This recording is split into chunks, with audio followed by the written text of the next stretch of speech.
Welcome everybody to another episode of Amplify Your Business. Today we're doing it live and in person, which I always love these kinds of interviews. And so with me today I have Mathew from Arkadium. So this is a retro, if you didn't already get it with all the background games here, a retro arcade set up in Sherwood Park, Alberta. So welcome to the show, Mathew. Thank you. So this has got to be probably one of my most excited episodes, the one that really got me the most, I guess, excited as I was driving out here, because I haven't been in an arcade like this in I don't know how many years. And so this is where you and I grew up, is these kinds of arcades where there's all these incredible games. And just so everybody knows, we had to turn off a couple just because of the audio and that. But how many games do you have here? We have around 80. Yeah, so 80 games, they're all functioning, they're all working amazing, because this guy is a electronic engineer. Yes. Okay, so an electronic engineer, and so you must have just had what, a real affinity for arcade games, and you just wanted to keep this thing going, or what made you get into this? Well, when I was a kid, my mom took me to the bowling alley because my sister bowled, and they had some games there, and of course when you're 7, 8 years old, you want to play the games, but so my mom would give me $2 and quarters, and I would go play games. I was never any good at them, but it was always fun, and it was fun watching the older kids play the games. Yeah, same for me. So I grew up in a small town.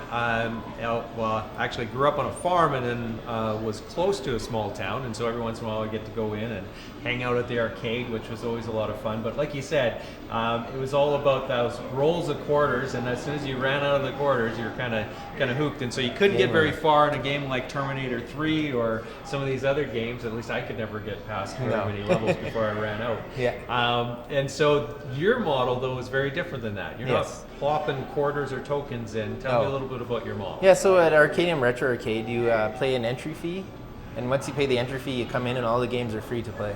Yeah. So unlimited play. Unlimited play. Yeah. For as long until we're open till close. Yeah. And we can get a wristband. You can leave, go get something to eat, and come back. Oh, even allow re-entry. Yes. Well, that's really cool. Yeah. And so the thing also that I love is that you've set up a bar as well, and so it's a licensed facility. Yes. You can have as many drinks as you want and play the games. Yes. And let the kids hang out and also enjoy a drink or something. Yeah, we're all ages, so I love it when the dad comes in, he's like, oh, look at these games, he gets so excited, and then he gets his kid excited. Yeah. Well, and with the unlimited play, I mean, I can imagine people spend a lot of time in here. Yes, definitely. Yeah. And so you've also partnered with somebody else who has a whole pile of pinball machines too. Yes. And so with the pinball side of things, you even have a league or something. Yes, we have a pinball league. So there's 4 owners. The 3 other owners are the pinball guys. Yeah. And we have a pinball league, so every other Thursday, people come in and play in the league. So it's kind of like a bowling league, and you 4 players play, and the winner gets the most points, and the loser doesn't get any points. So that's really cool. So upstairs, it's a 2-story facility. There's a bunch of pinball machines up there, as well as some more arcade games, but mostly pinball up there. Yeah. And you have this. I was just fascinated because you had this system, these rails and cameras and lights and all sorts of stuff set up, and I was like, what is this for? Yeah. Do you want to explain a little bit? Yeah, that's for we record the show, the action on Twitch, so people can tune in and watch the gameplay.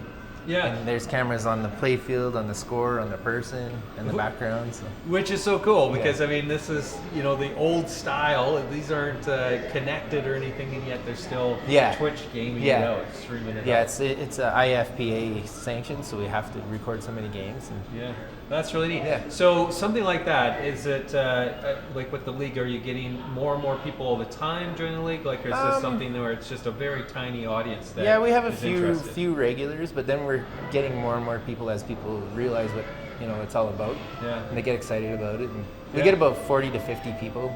Yeah. So is there anything similar to that in the arcade, like video game side of things at all, where there's leagues or anything? Not really, because some of the games, like Donkey Kong, you can get a person that can play 4 hours on it. There's some guys that are really good. So the pinball is a little more random. So. Yeah, so you don't Otherwise, you'd have somebody on the game for 4 hours and people standing around waiting. Yeah, so. Could get a little boring. Yeah, we have had some bubble hockey tournaments, and we were thinking about having an NBA Jam tournament, and those kind of things, which are shorter games. Yeah, that'd be a really good idea. Yeah. Okay, so when did you start this arcade then? We started in November 2019. Oh, perfect timing, right before the pandemic. Yeah. So we were open for a few months, and then we unfortunately got shut down because of the COVID. Yeah, and there isn't really anything you can do in terms of pivoting that kind of a business, right? It's unfortunately, we had to close the doors, and the games were off, and we saved money on electricity. But yeah, that's about it, right? Unfortunately, we had to, try to stay alive. And, Yeah. So tell me a little bit about the lessons that you learned as an entrepreneur through all of that, and now you've been open full time now for what, over a year, I suppose. Yeah, since February. February, okay. So what's that journey been like for you? It was difficult because, like I say, we wanted people to play our games, and unfortunately, you can't have hands-on with COVID and stuff. So we learned to you have to keep the machines clean, and we have hand sanitizer around, and we just kind of figured out this is what you have to do. Yeah. And then we tried to get more people to come in, but people are scared because, like I say, it's in person. So it's kind of difficult. Yeah, and so is this kind of what you had envisioned entrepreneurship to be when you decided, hey, I'm going to start an arcade? Or has there been some surprises, besides COVID, of course, that have been kind of thrown at you where it's like, this is a new one. I've got to figure this one out now. Yeah, no, this is kind of what we're all hobbyists, so all the games are ours, and it's our passion, and we want people to play the games. We just don't want them sitting there, So it's awesome when you see people coming in and playing your games, even though sometimes kids are pulling on them, and but they were built pretty tough. But sometimes they break down. Yeah, and I'd imagine that's got to be one of the biggest challenges is just keeping them operational. Because I remember in the old arcades anyway, there was always going to be a game or two that always seemed like they were down. They needed repair, and so now. Parts must be difficult? Yeah, unfortunately, and we have two of the owners are repair guys, so they're always in here every week fixing the pinball games. So every week there's something going on, but like some of them are from the 60s, so you got to find these parts. So sometimes they're out of order for longer, and we'll pull those ones out and put a different machine in. Yeah. Okay, so here's a tough question for you, or maybe an easy one. I'm not too sure. So thinking back to November of 2019 when you first started it. The business. If somebody were to just come in with a big investment, say you found a suitcase, even $1 million in the suitcase, would you have done anything differently than what you have done here? And if so, what would that have been? Yes, we would have leased a place that has one level. Yeah, because it's tough pulling those games. They weigh 300 pounds up the stairs, and so we would have found a place that has one level and then maybe a kitchen and a couple rooms that you could rent out for parties. And so definitely we would have tried to find a different location if we had some more money.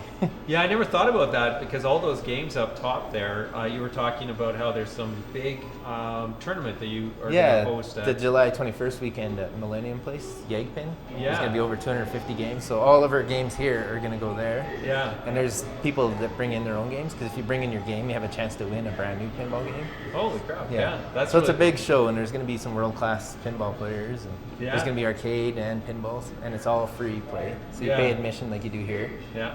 So definitely, I don't mind helping people move every once in a while, but you probably have a lot of friends who are like, you know what, that's okay. We have a lot out of this one. The community is good. Like the pinball leaguers and that. Yeah. They're really great. They help. They volunteer. And oh, they do. Yeah. Okay. Like for the show, they're coming to my house with a trailer and loading up 25 games. And like it's a big deal. Yeah. Well, that's really cool. Yeah. So, what has been some of the biggest surprises, I guess, that you've experienced now that you've been, open for 2.5 years or whatever? Well, there wasn't really any. It is, just surprised that most people haven't heard of us. Yep. That's the biggest issue, trying to get our name out there. Yeah, which is really interesting because I'm back and forth to Sherwood Park a little bit. We have some extended family that's out here. and who would be totally into being like coming out and doing a bunch of the gaming and stuff for unlimited like this. This is incredible. But yeah, I've never heard of it. They've never mentioned it, so I don't know if they know about it as well. So what do you think has been the biggest challenge in getting that word out? It's just the advertising costs are really expensive. So yeah, we're just basically word of mouth, and we have some stuff on social media, but it's just word of mouth basically. I would think word of mouth would be a pretty good tactic though, right? Because you have so many people who are passionate about gaming, so you'd think the word would spread really quickly. So I'm also a little surprised that you're having a little bit of a challenge with that. We also do a lot of bookings, so we've had a lot of sports teams come in, the hockey teams. The kids come in here, they tell their parents, and their parents, so I would think through that that kind of idea would be really good. Yeah. So do you partner with any sports teams, any organizations, any schools, or anything like that, where you try to create something where they? Not really. Like we do, give out the coupons once in a while for free play or free entry with your parents and stuff. But gotcha. Nizza Pizza, we're gonna do a sticker for them, and they're gonna put it on every pizza box. So. The home of the Donair pizza, man. I love that. And we also have Analog Brewing here, so they spread the word. And so we're good friends, Adam and Brian over there. Yeah, well, for sure, because Analog Brewery, so for those of you who have watched some of our archives, we've done an interview with those boys over there, and their whole brand is 8-bit gaming. So it's so and this cool. is all 8-bit gaming. Like this is absolutely a dream kind of collab. For sure. What you need to do, I think, is partner with them in getting a collaborative beer, actually. We do. We have an Arkadium labeled beer. It's their retro styles. You can see it on the end there. That's really cool. Yeah, we do have a beer with them. And they're going to be a big sponsor of Yegpen too. They're doing the beer gardens. That makes sense. So in terms of the future, what does it hold for Arkadium then? What's the next thing on your, venture there? Hopefully we can get to our goal of as a new facility with one level and have more games, because we have, over 200 games in our garages, so it'd be nice to get more games out. And you have two levels that are just jam packed, and so So now, how did that start? Because is this something where you just you enjoyed it? You found somewhere on Kijiji or something, somebody was selling a game, and you thought, hey, you know what? I wouldn't mind buying one, and then it just it's kind of like tattoos. Once you get one, you can't stop, kind of thing. Pretty much. About 15 years ago, I don't remember if you remember Bargain Finder. There was a game, Ninja Gaiden, for $100. I'm like, oh, I remember that game. So I went and picked it up, brought it home, and I was going to change it into a multicade that has 3,000 games. And I was like, oh, look, there's Donkey Kong. Oh, there's, you can see all these games. So I just started buying them up. And so as a hobby, you have to have just an amazingly large garage or basement or something to put this into.